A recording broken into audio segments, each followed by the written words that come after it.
Okay, I think we are live now. I have no way of checking this, but it seems to be live. Hello, everyone. Welcome to this Q&A with Dennis Alink, the director of Goin Rectal. Great title, I have to say, which played 2 years ago at In Edit. And Dennis will be joining us shortly. I think stuff is happening on the screen of my smartphone, but I don't see Dennis yet. Anna is watching. Hello, Anna. Hello, Carla, I believe, from In Edit. Hi there. My name is Jan Doense, by the way. I was in a Q&A last week. I'm the director of Cheesehead Blues Recut, which was shown at In Edit last year and won the Audience Award. I was very pleased with that. I had a Q&A last week with Diego Pascal Panarello, the director of that great documentary about the mouth harp, The Strange Sound of Happiness. I'm still waiting for Dennis to join us. A lot of people are joining us now, I can tell. Well, to tell you a little bit about Dennis, he's a young filmmaker. I've known him for quite some time. He is, like me, a great fan of horror movies, and he worked on a project I produced, a horror film called The Pool. But much to my surprise, he started making documentaries, and his first documentary was a documentary on Dutch filmmaker George Sluizer, who is known best, I think, for a film called The Vanishing, both the original version and the remake. And then he directed a documentary on Herman Brood, I have to say, the famous Dutch rock star. And he also made a documentary about Freek de Jonge, who is a famous Dutch comedian. And he made this documentary called Goin Rectal about, a very unusual band. And I'm still wondering, I have to take off my glasses and... here's Dennis. Can I punch his name now? How do I... Dennis wants to join me. How do I do this? Is this how I do it? Dennis. Yes, I'm waiting for Dennis to join us right now. And here's Dennis, and you're all the way sideways. Oh yeah. Can we change? I think for a film like yours, it's appropriate. I can do it like this, and you can be sideways. How about that? I'm gonna try to change it. I put this circular icon. I tapped on it, and now I'm. Well, there are lots of. I have to take off my glass to see it properly. Can I? I can do this. Whoa. Okay. Okay. Let's not. Again, I could also try another. No. I can do this. How about that? No, let's get serious, Dennis. Hello, Dennis. Great for you to join us. Happy to join. I introduced you a little bit. I don't know if you saw it, but I told the people who are watching that we met. Well, we've known each other for quite some time. Cheers, by the way. Cheers. 10 years, actually, Jan. Sorry? 10. I was thinking about 10 years. Wow. 10 years. 10 years ago, oh. I studied at the Film Academy in Amsterdam, and then suddenly we got lessons in horror. Yeah. And I was totally thrilled and anticipating it, because when I was growing up in Twente, I was a big fan of Mr. Horror and Mr. Horror DVDs. So actually, I got lessons from Mr. Horror. And I was like totally like, oh, what's happening? And what did he do? He brought Brian Usna to the class. So those were some of the best moments at the Film Academy 10 years ago. Yeah. Well, thank you so much, Dennis. I think I still have your bank account information from last time, right? For the great heads up for me. Oh, yeah. Kidding. Well, thank you so much. I'm not sharp, Corona takes all the edge of you. I've been typing loads of bullshit also on Instagram and all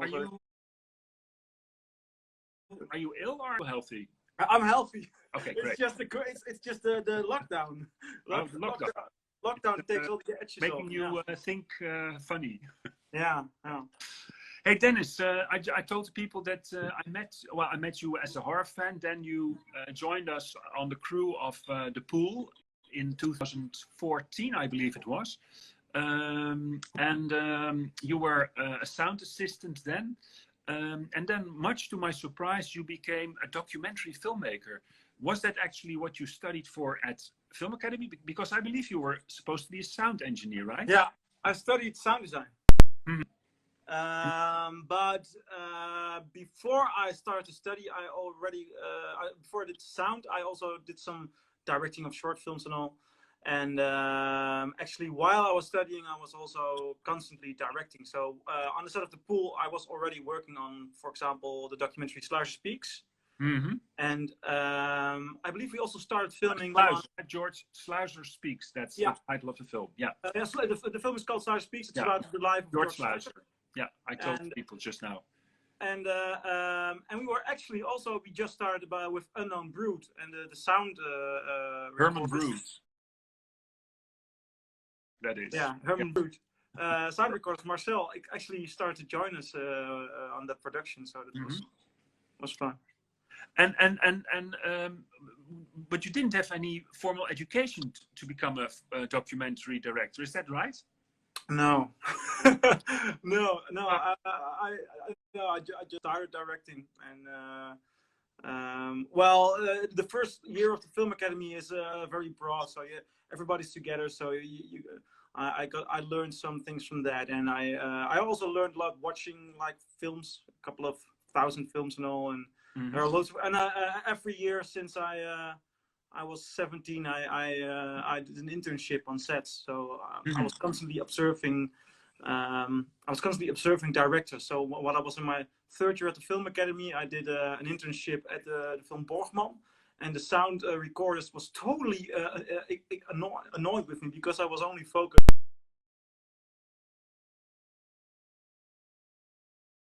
Alex Warmerdam was doing, and not on what he was doing. So yeah. Hey, but okay, a documentary on George Sluizer, I can get that. A documentary on Herman Brood, of course. A documentary on Freek de Jonge, great, you know. A unique character, an artist with a long career. But a documentary on a band called the Rectum Raiders. Wow.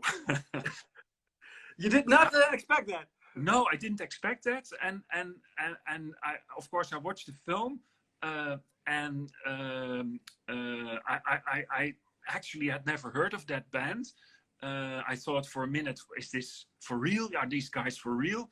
But you have a personal relationship, or you knew one of the band members before, right? This is what I learned, that you played music with one of the band members.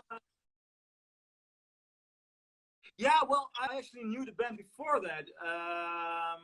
Like a couple of years before, I saw their cover version of Gay Bar. They covered Electric Six's Gay Bar, and they made it Schwul Bar, a German version. And the moment I saw that, I don't have a lot of knowledge of especially they didn't have a lot of knowledge of current day music. But the moment I saw that video, I thought, wow, these guys, they're insane. They have an edge. They have attitude. I like this. And they were actually Dutch. So I was like, wow, these guys are awesome. And then I moved to Amsterdam because first I was living in Haarlem. Then I moved to Amsterdam in a student house with 30 other students. And I was drinking some beer, smoking a joint with somebody who played bass guitar. Dirk Sandvliet, who is now the lead member of Gallows Street. And he said, like, we should start a housemates band because we've got a guitar player. And actually the guitar player was walking by. He said, hey, Guus, you want to join our housemates band? Sure. And I said, oh, great, now we got a housemates band. But what are you playing? And he's like, do you know a band called the Rectum Raiders? And I was like, holy fuck, I'm in a band with the guitarist from the Rectum Raiders. So that's... You were a fanboy. You were a fanboy. Wow. Yeah. Hey, and then how did the idea come up to do this film? How did How did you get it financed? Well, we got it financed with VPRO Dorst. It went pretty fast, and we actually started filming during the post-production of Unknown Brutes. So it went quite fast. But the idea came from the urge to do something about my generation, about this time. Day musicians, and something more edgier. Actually, I've never made a film like a portrait or like a journalistic thing. I'm always interested, is there an interesting story to tell? And I heard that the Rectum Raiders decided that they wanted to break through in 1 year. And I thought, oh, this is a story. It has an edginess to it. And then Thomas van der Gronde, the cameraman and the screenplay, we wrote the documentary screenplay together. He worked with Henry van Loon. He was like, can we do something with Henry in it? And I said, yeah, we gotta do it like the Rocky Horror Picture Show. And we take some, hey, this is Thomas. And we take someone who tells the story, but he's not really the storyteller because he's not actually contributing to the story, but more to the philosophy of the film and kind of failing in that. So and that is kind of how the landscape of this documentary and the form, exactly form, and how do you say form in English? The format. Yeah, the form existed. So okay, but I was going to ask you also about Henry van Loon, who is kind of like the commentator. Is he also in a way representing you when he's making comments? I mean, he's critical about these guys. He's like, hey guys, you know, what's your problem? Because, you know, okay, I was thinking of this film called Anvil, the story of Anvil. You must know it. A lot of people must know it. Yeah, it's fantastic. These are these old hard rockers who had great success very early on in their careers. And then all the other bands became very big and they sort of disappeared. And they kept on trying to repeat the success, and it never happened until very late in their careers. And I was thinking about that film, but the band members of Rectum Raiders are young guys. I'm like, isn't this a student joke that is going on a little, you know, too far? That was what I was thinking first. Then I thought, wow, they are very serious, you know, they really take this extremely serious. I believe that Henry van Loon, the commentator, maybe he is speaking on your behalf, or yeah, sort of like that. But also failing in his job. So there's also a lot of self-spot koekoek. Somebody asked me to say koekoek. So there's a lot of self-criticism in the part of the narrator. So it's not. Yeah, Paul Ruver said that he was the best version. He was a better version of me in film, something like that. So it's kind of true. But I want to work more with the element of a narrator who's not really narrating, more criticizing, and somewhat. So you have to still be able to observe something in the narrator. Am I being clear or am I being vague here? I understand you, but maybe we should talk a little bit more about this, because I remember in your documentary about Freek de Jonge, you also have a very strange and unusual beginning for a documentary, which is actually more like, you know, that documentary starts with a dramatic scene that's completely reenacted. And this commentator sitting in a chair with the sound of distant thunder, and it's all very much like, you know, the horror hosts that we never had, but that's like the Frankenstein guy who before Frankenstein starts, somebody opens the screen and he's like, yeah, that's the producer, Carl Lemle himself, who himself, yeah. We're talking about the 1931 Frankenstein now, right? Yeah, of course, yeah. But I think that's pretty unusual, and maybe could it be that because you don't have a formal education in documentary filmmaker that you don't abide by the rules? I think it's always good to not abide by the rules. But what I try to do is I try to find narrative in documentary.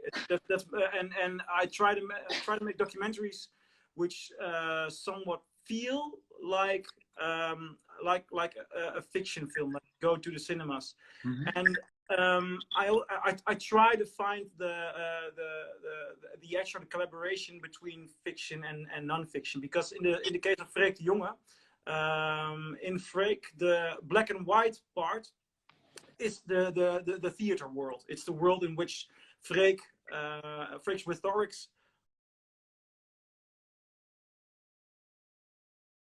are complete, are scaped. Mm-hmm. And it is black and white, because Orson Welles once said black and white is an actor's best friend. It shows the least imperfections.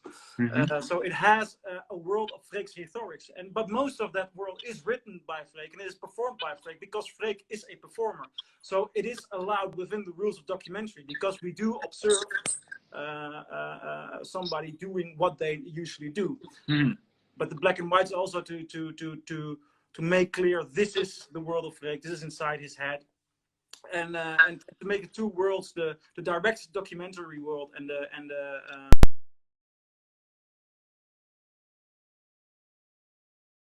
the stylized world collide. I hope it makes more. I hope it opens up possibilities for a narrative and for mm-hmm. another form. So that's what I'm trying to search. Is that a good answer? I'm not sure. I think so. And in the meantime, people can ask questions. I'm also watching my laptop here, and Anna is I think she's taking down the questions by the viewers. So if there are any questions from people who are actually now watching this Q&A, I should get them via WhatsApp. So I'm constantly watching the screen here, and but I haven't noticed any questions coming in. Now, going back to the rectum raiders, there's a very interesting scene in the film where you hand over a letter from your doctor to the singer of the band, and you get very much involved that way personally. And I was wondering, are you also in your quarter life crisis? First of all, I don't think that the band members really have a quarter life crisis. I think they are much more an example of the millennial generation, which doesn't necessarily involve the idea of a quarter life crisis. Quarter life crisis is a false term used by Henry van Loon as an outsider trying to make sense of it, but it's an after wrongly projected term, which in the case of the rectum raiders I also reject. Well, on these kind of levels, we try to make the narrator work, so it's somewhat complicated. But I myself am not in a quarter life crisis. Why would you think that? Well, I mean, you let the singer of the band read the letter, and it says all kinds of stuff about how you are constantly working, and it seems like you have a problem, Dennis. Oh, of course I have problems. I also would start making films if I wouldn't have loads of problems. Mm-hmm. But you can. By the way, the bass player of the band who's reading the letter. He's the band leader, but he's also the bass player. Okay. No, well, I am somewhat a workaholic. Yeah. Yeah, and there are. But did you actually go to the doctor to talk about that and get some advice? Yeah, I actually went to the doctor because while we were filming that, I had lots of problems with too much work, too much drinking, and other things. So I thought I should get some help. But the workaholism was so bad that I decided not to use the letter to get therapy, but to use it for my film. Instead, you made a film. Yeah. What did Wim Wenders say? don't buy, don't go to a therapist, but buy records. Oh, you also do that, huh? You buy a lot of records. Oh yeah. Buy records, make films. That's my kind of therapy. I also have other therapists, of course, because I'm a millennial. All millennials have therapies, so it's. You millennials, you. Oh yeah, we are. You have Really, hard lives. no, not hard lives. We are the crying snowflakes. Bret Easton Ellis wrote a book, White. Have you read it? No. It's a great book, and he also talks about he had a relationship with a millennial, and he's constantly flaming on that millennial, and because he's generation X, I believe, yeah, X from the early '80s, and he just can't stand the softness of the millennials, and that's all the duality why there is a Henry van Loon in the film, because in a certain way, as I'm criticizing the band, and with the introduction of the letter, I'm also criticizing myself. And I know it's not a very prosperous way of living your life if you're so obsessed with creating or working and the way things should be. On the other hand, we are a generation who has it pretty good, so there are loads of reasons not to complain, and that's like the split situation you're in. You have complaints, but you think, stop whining, you know, stop being a fucking snowflake. Okay, let's go to a question that we just received, but let me tell you, I think you're doing great, because I think you made like 4 films in 4 years time, which is an amazing number. And very few filmmakers here in the Netherlands especially can equal that, I think. So if I'm your therapist, I would say, cut the crap, Dennis, keep on filming, which you will do, I'm sure. Here's a question from Lincoln Hasty, if I'm correct. And actually, it's a question that I was about to ask myself, so that's great. The question is, what is your relationship with the band nowadays? And I might add, how did they like the film?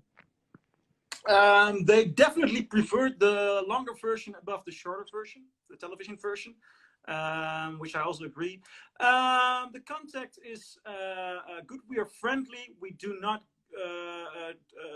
go out and drink as much as we did during filming or pre-production. But well, we occasionally you meet each other, you chat, but I don't see them as often as I do before the Freek. But we're good, yeah, and they're happy with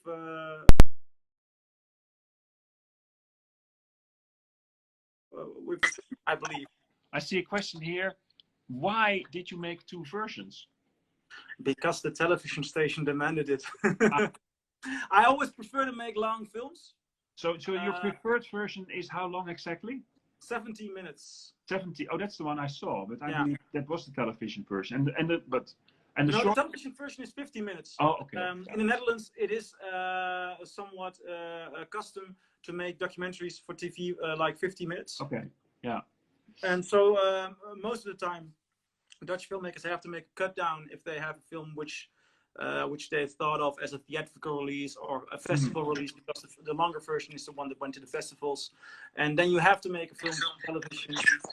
It is also, it's pretty common. Yeah. Hey, but you are still you are still friends with the band, even though you don't see each other. Friendly. But friendly. It's a bit. I mean, yeah, you can. It's a film. How did they like the film? Because you, like Henry, the commentator, says, well, you know, guys, don't whine so much. What's your problem, you know? And that's what I sometimes also thought. Come on, you know, you've got jobs. Why can't you, if you don't make that big career move, why don't you keep on playing just for fun? I'm sort of a devil's advocate here. Well, and that's the thing about our generation. We are brought up with incredible expectations of life. I think that's somewhat the problem. So, what was that? That's somewhat the problem. So it's hard to be satisfied while you have everything to be satisfied, but you desire more. Mm-hmm. Well, isn't that one of the basic rules of happiness? I believe that the best way to become happy is to lower your standards. And millennials, the snowflakes, have incredible standards, and these standards are also society and big companies and marketing and television. Everything is working these standards. I mean, we are the first generation brought up with constant television and internet and constant commercials. There's no reason to accept the idea that our generation should be able to relativeren. Hoe zeg je dat? Yeah, it's a good question. To downplay that thought, because we were brought up with television. In our house, television was more on than talk. But you know, I'm wondering. You see guys together a lot. I would have liked a little bit more music in the film, actually, if I may say so myself. But you hardly see any relationships, or actually none. No families. How do they deal with that? You know, are they not interested in raising families? Well, the lead singer, just after the release of the film, he became a father. Daniel became a father. I think this generation is also slower with getting children and all. To be quite honest, I didn't have that chat with them. I didn't at that time. They were all 27. It was not something that came to mind to talk about children with them, really. Okay, so now they changed their name finally. Oh, it seems like, oh, you're still there. They finally changed their name. A lot of people are suggesting during the film, well, maybe the name is a problem. And so they changed the name, and they're now called X-Raiders, right? Yeah. And how are they doing now? Are they breaking through?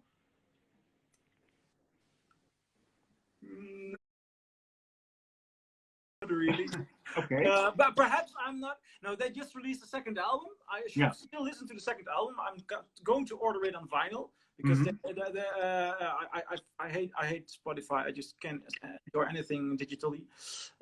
So I'm very curious how it sounds. I haven't heard. I haven't read response. I haven't read reviews. So I'm not the one to say whether they are breaking through or not. I'm not into the metal scene so much, and after the film was done, you've been spending so much time into somebody else's life. You have to step down from it. So I'm not the one to say they are breaking through. I'm reading it's awesome. I'm curious. I don't know whether they're breaking through. So nope. I was a bit too. It was a bit too early to shake my head. It wasn't. If breaking through is so important to them, I mean, there's I don't know who the guy is who says that you got him a little bit caught, that you got him a little bit trapped when you were asking him certain questions. He's the guy who sleeps on the mattress, I believe. Yeah. I think he's someone who says there are certain things that I've missed out on because I was so focused on the band. But if all these guys are so, how do you say that? If they want to make it so badly, well, wouldn't you be interested to figure out what they are sacrificing for that? Oh, they all have. Well, it's made clear in the film that he somewhat sacrificed a relationship for that.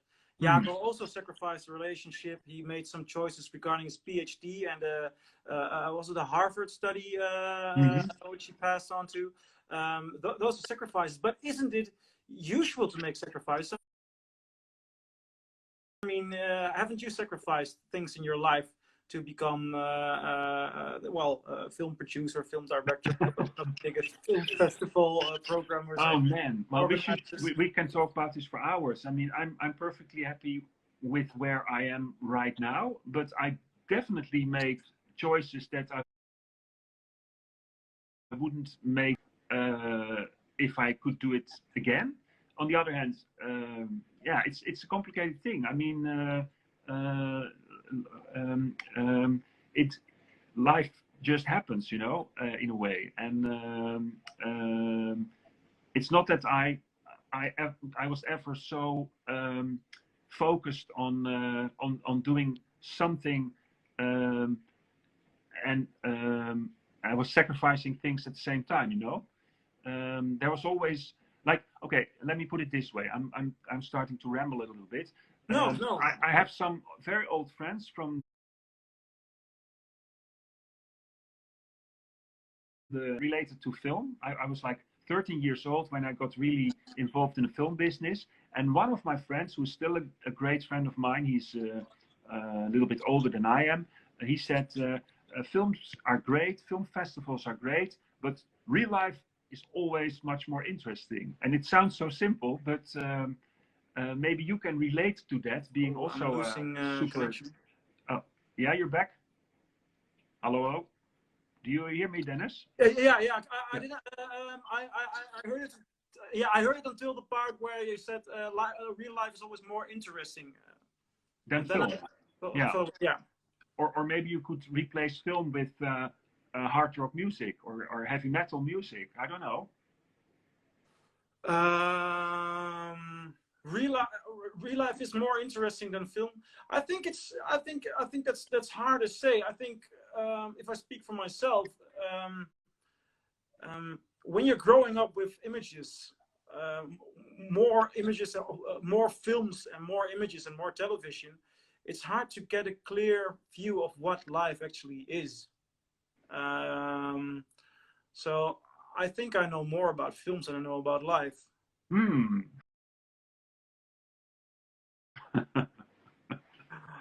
I hope so. Time to talk to your therapist. Time to talk to your therapist.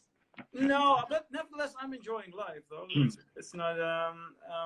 No, it's same with me. I always enjoyed the life that I lived in the film business and the people that I met, and there was always, you know, a lot of social stuff going on around the film business, and I really liked those people wherever I met them, and I'm sure the same goes for you.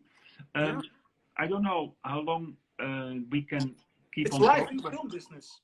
Sorry? Actually, what's the difference when it's live in film business? There is no difference, so there's no separation as well. No, I guess not. I mean, it's not like a 9-to-5 job. That's for sure.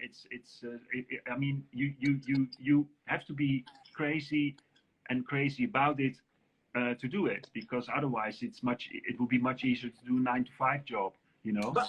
But you have to make sacrifices. I mean, when people went to the film academy or tried to get information about it before going there, one of the things I said then was like, do you have a relationship? Do you think your friends are important? Do you need your weekends off to see your friends? And yeah. Well, if that's the case, forget it. This thing is going to swallow you, chew on you, and spit you out as a new person, and you'll have to accept that.